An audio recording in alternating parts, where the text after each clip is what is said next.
Oi, sétimo ano! Hoje é a nossa aula de revisão. Vamos rever os principais pontos desses artistas que trabalhamos até o momento. E o primeiro deles é o Jean Baptiste Debré, mais conhecido como Debré. Este artista ele foi convidado por Dom João VI a compor a comitiva da Missão Francesa. O que era a Missão Francesa? Ele convidou alguns artistas, arquitetos, pintores, escultores, para propagar a arte aqui no Brasil, né, para dar sequência na arte do Brasil.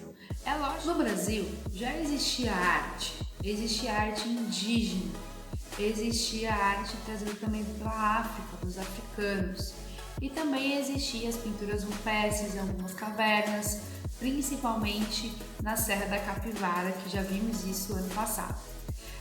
Mas não tínhamos a arte europeia, ocidental, tanto que Portugal é da Europa, então eles iam querer propagar essa nova arte, essa nova maneira de ver a arte. Então eles consideravam a arte ocidental como uma verdadeira arte e não consideravam a arte do Brasil como uma arte verdadeira. Então, a missão francesa, ela tem essa potencialidade.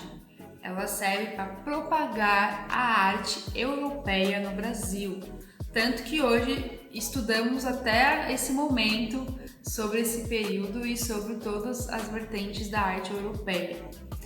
Depois ela vai se disseminando por outros países, como os Estados Unidos e até mesmo no Brasil, mas a sua grande característica forte no mundo é a arte ocidental e a arte europeia. Debré, ele era um pintor oficial da corte portuguesa, então ele servia como um pintor oficial.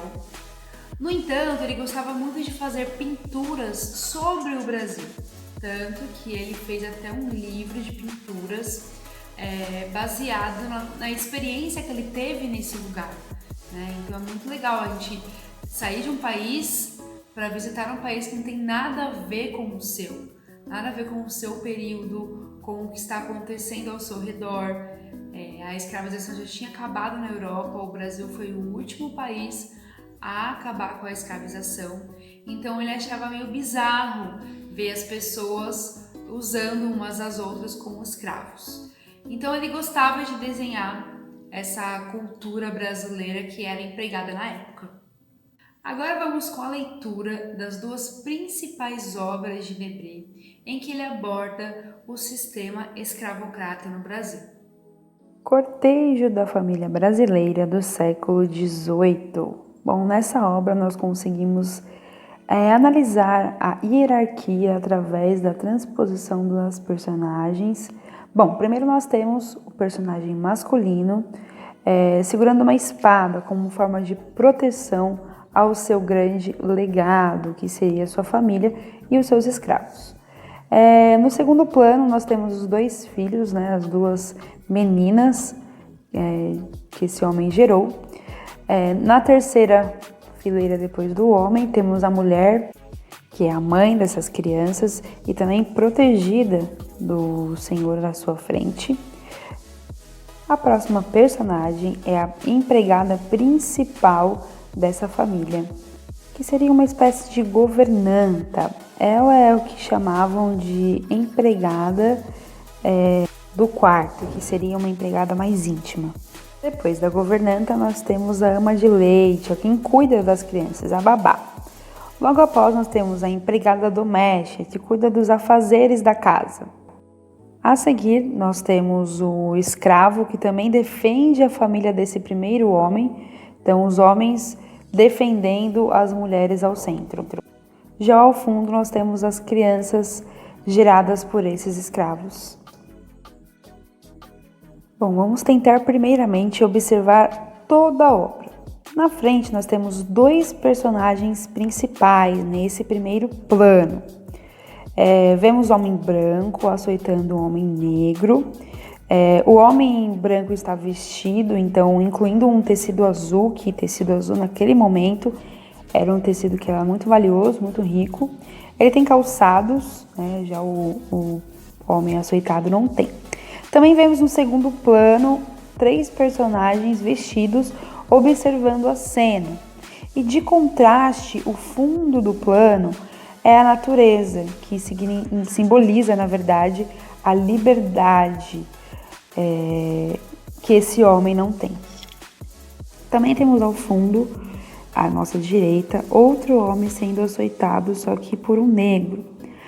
Percebam que nos 2 personagens que estão açoitados, eles estão envoltos a elementos da natureza, o que também traz a perspectiva de que a natureza é livre e o homem não.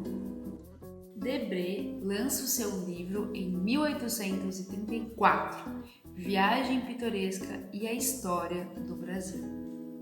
Debré permanece no Brasil no ano de 1816 até o ano de 1831, e é no seu último ano no Brasil em que ele desenha e pinta a bandeira da corte portuguesa. Essa bandeira, anos mais tarde, se tornou um grande símbolo e serviu também de esboço para a nossa atual bandeira do Brasil. Almeida Júnior. Vamos falar de um artista brasileiro, vamos revisitar esse artista brasileiro tão importante para a sua época. Ele nasceu na cidade de Itu, no dia 8 de maio de 1850. E faleceu precocemente no ano de 1899. Ele estudou na Academia Imperial de Belas Artes e, a convite de Dom Pedro II, ele foi para a Escola de Artes de Paris, uma das maiores escolas de arte do mundo. E lá ele seguiu os seus trabalhos e princípios. Foi com o artista Jean-François Millet que ele aprendeu e aperfeiçoou suas técnicas de pintura e também se apropriou do tema regional. Então, a partir desse momento, ele vai utilizar também o tema da região de Itu para compor as suas obras. No dia 29 de abril de 1843, nasce na cidade de Areia, na Paraíba, o pintor Pedro Américo. Aos 10 anos, ele já fazia seus experimentos e suas expedições para pintar ao ar livre. E aos 13 anos, o prefeito da cidade de Areia incentiva o artista a visitar a Escola Imperial de Belas Artes no Rio de Janeiro. E lá ele se hospeda e faz outras disciplinas, já que com 13 anos ele não tinha tanto domínio de algumas disciplinas que não tinha na sua cidade, como latim, francês, aritmética e outras matérias que não compunham a grade curricular daquele momento.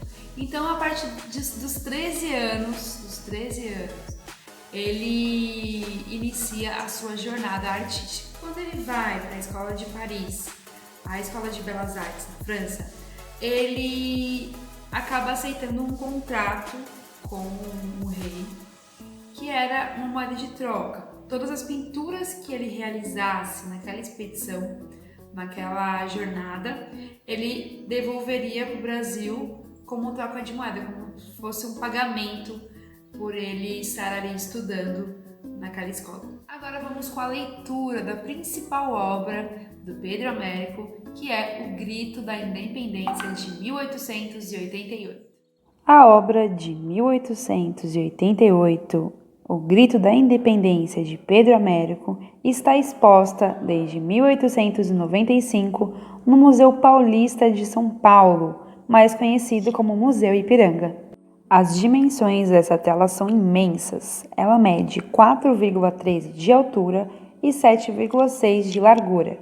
Pedro Américo detalhou o Grito da Independência com seu personagem principal, Pedro II, bem no centro da tela. Notem que todos os cavalos vão em direção ao rei. Já atrás de Pedro II, nós temos 10 homens representando os civis. Dom Pedro, do alto da colina, grita empunhando sua espada, independência ou morte. Já a guarda real em sua frente, em grande festa, também cumprimentando o rei.